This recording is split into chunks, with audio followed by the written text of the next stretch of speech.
저작권 문제로 연일 논란의 중심에 서 있는 스트리머 우와쿠 씨. 이번에는 상표권 침해 혐의로 고발을 당했다는 충격적인 소식이 전해졌습니다. 팬게임과 불법 음원 공유를 넘어 이제는 콘텐츠의 이름과 로고까지 문제가 되면서 논란은 새로운 국면으로 접어들고 있는데요.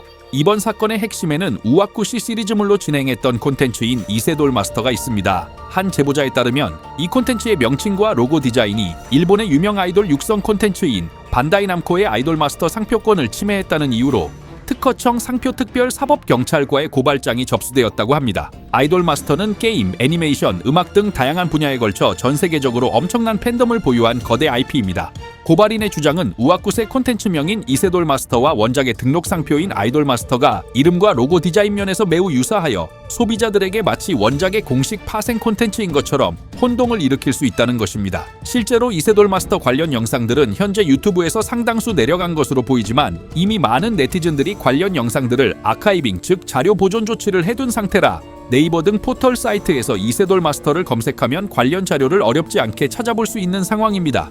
고발인은 160만 구독자를 지닌 사회적 영향력이 큰 인터넷 방송이니 타인의 지식재산권을 조직적으로 침해하고 이를 통해 막대한 상업적 이익을 취했다는 점에서 중대한 범죄 행위라며 이는 공정한 창작 생태계를 파괴하는 심각한 문제라고 주장하고 있습니다. 이번 사건을 이해하기 위해 우리는 고소와 고발의 차이점을 짚어볼 필요가 있습니다. 고소는 범죄의 피해자나 법정 대리인이 수사기관에 범죄 사실을 알리고 처벌을 요구하는 것입니다. 반면 고발은 피해자가 아닌 제3자가 범죄 사실을 신고하고 처벌을 요구하는 것을 의미하죠. 이번 사건은 원작의 권리자인 반다이 남코가 직접 나선 고소가 아닌 제3자에 의한 고발의 형태로 진행되었습니다. 그렇다면 왜 제3자가 직접 나선 것일까요? 여기에는 몇 가지 추론이 가능합니다. 첫째, 상표권 침해는 친고죄나 반의사 불벌죄가 아니기 때문에 피해 당사자가 아니더라도 누구든지 문제를 제기할 수 있습니다. 즉, 제3자가 보기에 위법 행위가 벌어지고 있다고 판단되면 공익적인 차원에서 고발을 진행할 수 있다는 거죠. 둘째, 해외 기업인 반다이 남코가 국내의 개인 스트리머를 상대로 법적 절차를 진행하는 것이 현실적으로 복잡하고 시간이 오래 걸리기 때문에 국내의 누군가가 대신 총대를 맨 것일 수도 있습니다.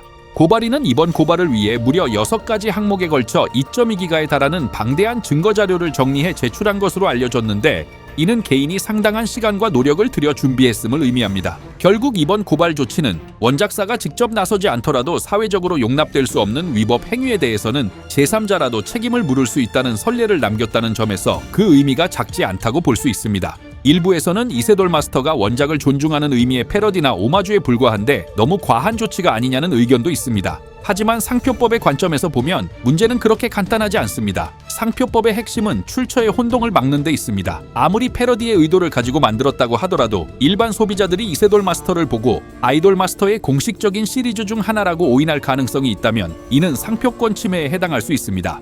실제로 특허청 담당자 역시 이번 사안에 대해 침해 관련 판단은 법원에서 최종 가려질 사항이라면서도 상표법 제108조 및 제230조에 따라 상표권 침해죄가 성립될 수 있다는 의견을 내놓은 바 있습니다. 상표권 침해죄는 최대 7년 이하의 징역 또는 1억 이하의 벌금에 처해질 수 있는 결코 가볍지 않은 범죄입니다. 결국 이번 고발은 그동안 인터넷 방송계에서 관행처럼 이루어져 왔던 유명 IP의 무분별한 차용에 대해 패러디와 표절의 경계가 어디까지인지를 법의 잣대로 판단받게 되는 중요한 계기가 될 것으로 보입니다. 이번 상표권 침해 고발은 최근 우와쿠과 팬덤을 둘러싼 일련의 저작권 논란의 연장선상에 있습니다. 팬게임 왁제이맥스의 65억 원 사용료 청구 문제, 팬카페 왕물원의 불법 음원 파일 공유 및 개인정보 수집 논란, 그리고 이세계 아이돌의 커버곡 전면 중단 선언까지 잇따라 터져나오는 문제들은 단순히 일부 팬들의 일탈이 아니라 왁타버스 생태계 전반의 저작권과 지식재산권에 대한 인식이 얼마나 부족했는지를 보여주고 있습니다. 타인의 창작물을 허락 없이 가져다 쓰는 것이 너무나도 당연하게 여겨져 온 문화가 이제 한계에 부딪힌 것입니다.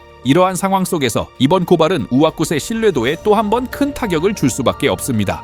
고발장은 이미 상표특별사법경찰과에 접수되어 수사가 진행될 것으로 보입니다. 앞으로 수사기관은 제출된 2.2GB의 증거 자료를 바탕으로 이세돌 마스터가 실제로 아이돌 마스터의 상표권을 침해했는지 그리고 이를 통해 우와쿠시 부당한 상업적 이익을 취했는지 등을 면밀히 검토하게 될 것입니다. 저작권에 이어 상표권까지 우와쿠를 둘러싼 법적 리스크는 점점 더 커져만 가고 있습니다. 이번 고발이 과연 어떤 결론으로 이어질지 그리고 이번 사태를 계기로 인터넷 방송계의 지식재산권 인식이 한 단계 성숙해질 수 있을지 그 귀추가 주목됩니다.